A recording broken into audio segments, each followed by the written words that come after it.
2 Corinthians chapter 5 verse 21 says, "For our sake he made him to be sin who knew no sin, so that in him we might become the righteousness of God." Theologians use a word called justification to define this very action. When God looks at you and says that you have been declared righteous. It's a term that's used to express how God feels about you when you've come into a relationship with Jesus because of his sacrifice on that cross. This justification is not something that we see only on this side of the cross after Jesus died and rose again, but we also see saints who were justified even in the Old Testament. People like Abraham, people like Job. It says in Romans chapter 4 verse 3, what does scripture say? Abraham believed God and it was counted to him as righteousness. You see, Abraham was justified through belief.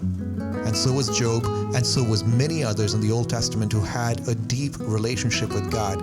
It was not Job's suffering that saved him. It was not Abraham's good works or obedience that saved him, but it was their belief that even in the suffering and even in the lifelong journey, they had a lifelong trust that God will justify them in the end.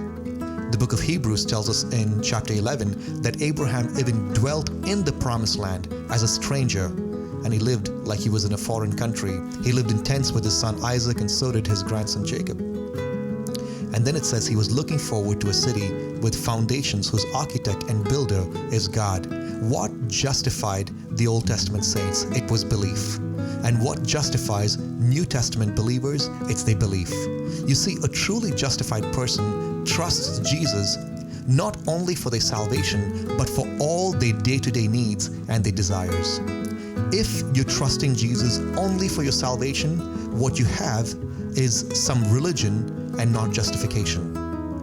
You might be going your own way, but God wants to change the destination of your journey and reroute you to his destiny.